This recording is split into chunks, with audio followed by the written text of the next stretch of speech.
Today we see if a team of current NFL free agents could all come together on one team and make the playoffs. We've created this team using the Detroit Lions and Madden 22 franchise mode, the best of the best that's still out there in NFL free agency, all onto one team to see if they can all try to prove their worth and show that, hey man, you should have signed me. Now obviously, disclaimer, you could be watching this at any point throughout the regular season and any of these guys could have been signed. Like literally just a few hours before I sat down to record this video, Richard Sherman got signed by the Buccaneers. So imagine I made this 5 hours ago and the video already would have been a failure. So I say that to say this: if you see anybody on today's roster that is on a team at the time you're watching this video, it wasn't done on purpose. But most importantly, the team of free agents comes in at a 79 overall team, 79 offense, 79 defense, and what we have to do first is show you guys this team. Before we do so, hopefully you guys do enjoy today's Madden scientific experiment, and if you do, make sure to smash a huge thumbs up. If you guys have any other experiment ideas similar to this, or any idea you have that you think would make a great video, let me know in the comment section below for a chance for your idea to be turned into an actual video here on the channel. Guys, most importantly, make sure to subscribe to the channel if you haven't, because if and only if we hit 1 million subs by the end of the year, we're gonna be doing a massive next-gen console giveaway for my subscribers and subscribers only. But like I said, that's if and only if we do hit that million mark by the end of the year. So make sure, take that millisecond that does take to click that subscription button if you haven't. Really quick, would like to give a massive shout out to the Game Day for sponsoring today's video. Why am I showing a clip of an MMG video? That's because it's not just MMG's video, I'm in the video.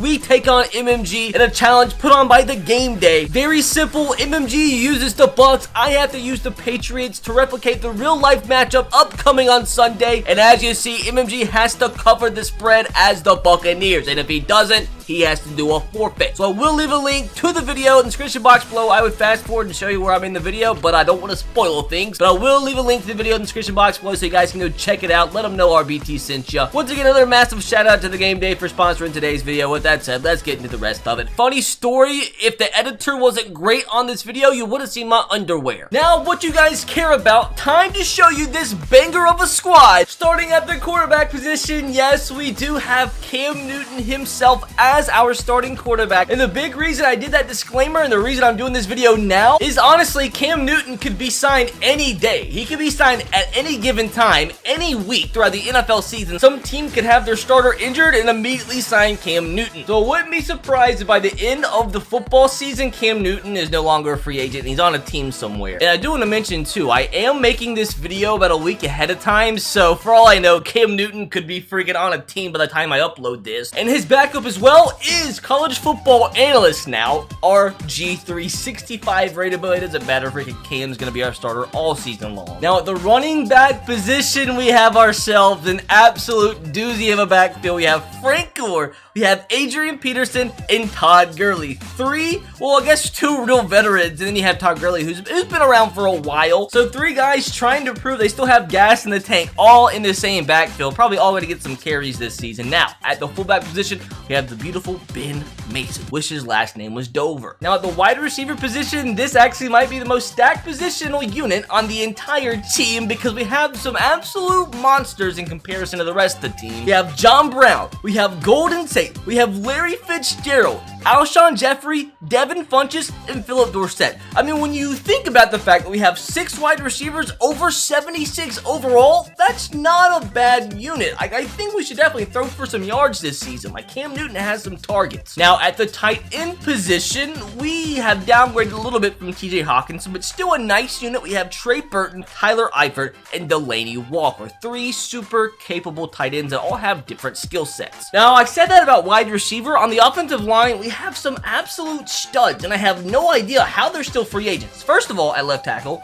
Russell Okung, the veteran, he should be solid for us here. At left guard, we have J.R. Sweezy, another decent option at the offensive line position. Now, moving on center, we have Forrest Lamp, the best last name in the game, 70 overall. At right guard, though, we have David DeCastro, who still has so much left to give, dude. 85 rated, we just easily get out of free agency. So starting right guard, plug and fill. And it gets even better because at the right tackle position, the highest overall player on the entire game, Mitchell Schwartz, 91 overall. Like, how is this guy still a free agent, dude? Like, at this point in time, we're in week week 4 of the NFL season, and a 91 rated player, according to Madden, is still a free agent. Nobody wants him. And behind him, we have DJ Fluker, who I've seen so many times driving in traffic in Mobile. Has a cool car, but he's my backup right tackle today. Now, moving on to the team of free agents defense, starting off at left end, we have Trent Murphy, 76 overall. Behind him for some depth, we have Ziggy Ansah. Now, on the flip side of the right end position, we have Michael Brocker, 79 rated, with Adrian Claiborne behind him. Like, obviously, there's a lot of veterans today, because a lot of the younger guys that have this sort of talent level would probably be signed by this point. That's why you see a lot of grandfathers on the roster today. Now, moving on to defensive tackle, some more grandfathers, but some good ones, some veterans, and some beasts, some players who have been great in their prime. Hopefully, we can squeeze a little bit of juice out of them.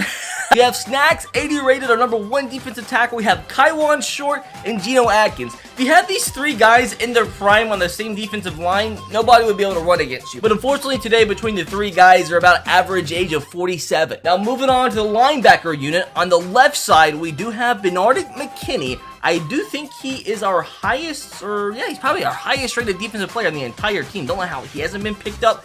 80 rated outside linebacker with Shaquem Griffin behind him. Now, I do know, I saw this after the fact, that he has been signed to a practice squad, but technically they still can be claimed by somebody, so let me live. So if there's a few others that are on practice squads, like, I don't know, bro, they are free agents in Madden, get out of here. Technically, any team right now could claim Shaquem Griffin in real life and put them on their active roster if they wanted to. Moving on to the inside, middle linebacker, we have Wesley Woodyard, Patrick Onwuasor, and Josh Bynes. Now, on the right side, this one's funny. Jamie Collins, he's a middle linebacker. I needed somebody on the right side, but he just got released by the Lions today. But on the day I'm recording this, he actually just got released by the Lions, but for today's video, which is a team of free agents, he has been re-signed to the Lions, who just released him yesterday. So, weird 24 hours for Jamie Collins. But he should be solid for us, one of our higher overall defensive players, 79 rated, with Vic Beasley behind him, and also Barkevious Mingo to provide some depth. Now, moving on to the secondary, at the cornerback position, we have Nikhil Roby-Coleman, we have Garyon Conley, Darquez Denard, Buster Skrine, and Rasul Douglas. Not a bad cornerback crew. I mean, 5 guys who are all about the same in terms of talent. A lot of experience mixed in there as well. So hopefully this season they'll be able to lock down some wide receivers. Now, free safety,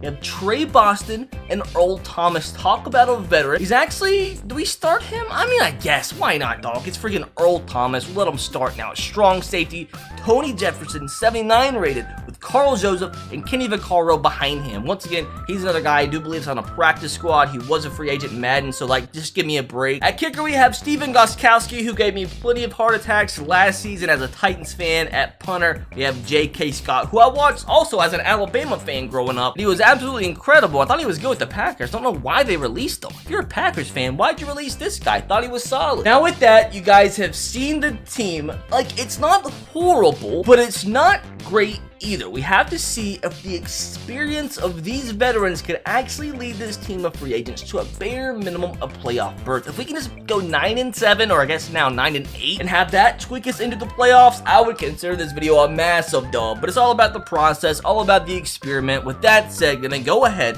simulate to the playoffs, and I want you guys to let me know in the comment section below what you think this team's record's going to be. I mean, it's tough, dude, because like, it's not horrible, but there's nobody special aside from a few offensive linemen. Like, at the end of the day, with doing this so many times and having so many good teams not make the playoffs, I'm gonna give this like a measly, like, we'll go 7-10. Nothing crazy, nothing horrible, but I don't think we're actually gonna make the playoffs. And we don't. Look at that. Would you freaking look at that, dude? They don't freaking call me the Madden scientist for nothing. What happened, bros? What happened? I mean, at the end of the day, only 3 games out of first place, but still at the same time, we finished dead last. Oh, that's so sad, but at the same time, so funny, because I'm a freaking wizard. Now, I do want to check some things out. We gotta see what happened here. Why didn't this group of veterans come together, ball out, and actually make the playoffs? The Chiefs, funny enough, have actually lost more games in real life through 3 weeks than they did in this entire franchise, so that's funny. Great job, Madden. Buccaneers go 12-5. Patriots have a very good season at 13-4. My Titans as well going 12-5. I'll take that one. Ravens making the playoffs. Broncos, Niners, Packers. Packers. Bears maybe shocking some people at 10-7. Saints making the playoffs. Vikings, Cowboys, Steelers, Bengals all making the playoffs. Maybe the biggest shocker, although the Bengals have been super solid the first few weeks. Cardinals, they must have choked. Didn't even make the playoffs. I mean, their division is the toughest in football, so maybe that's why, but I still think they make the playoffs. Panthers choke big time, don't make the playoffs. We had the same exact record as the Chargers. Like, what the heck? How did the Jets win 7 games? Like, this is just a failure. The Rams going 6-11. Nah. Throw it out. Throw the results out. Our team of free agents didn't make the playoffs, but they finished with a better record than the Rams, who are arguably the best team in football. Anyways, after all of that tomfoolery, Texans have the same record as the Rams. Freaking Davis Mills out there throwing dimes and having the same exact production as freaking Matthew Stafford and the Rams. Raiders, they fall off too. With a great start, they finish at 6-11, same record as the football team. Eagles, Colts, Jags. The Bills go 5-12. What is going on, dude? EA Sports, explain yourself. I don't feel so bad now that we won 7 games. We won 2 more than the Bills. The Bills had the worst record in football. Like, what's going on, EA? Well, even though we didn't make the playoffs, there's a lot of stuff I'm interested to see, dude. I want to see if there's any of these free agents who are really trying to prove their worth. So we finished with, like, the dead last defense in the league, the 4th most points scored, most points allowed, which sucks, obviously,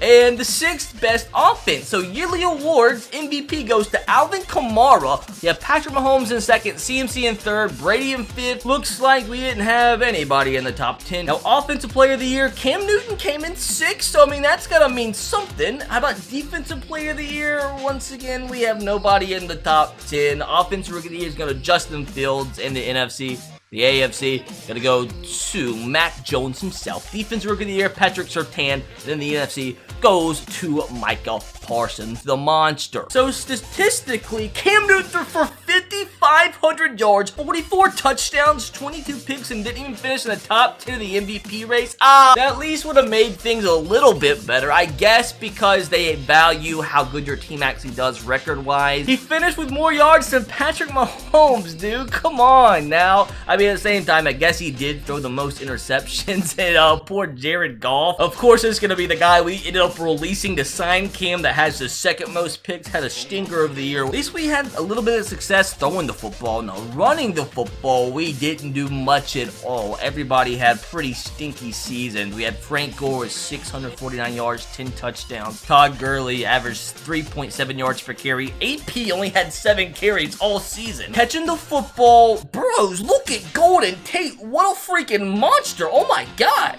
How did he not finish in the top 10 in the MVP race? 1,900 yards, almost 2,000 receiving yards, 16 touchdowns. You had John Brown with over 1,000 yards too, 11 touchdowns. Trey Burton almost had 1,000. Larry's still putting out at age 38, 18 years into his career. Hold the freaking phone. Did Golden Tate lead the league in receiving yards? Yes, he did by 300. How did he not finish in the top 10 of the MVP race? What do you freaking mean? He had the most touchdowns too, just above Richie James like we all expected. Last but not least, offensively, Jamie Collins at least led us in tackles, did something productive.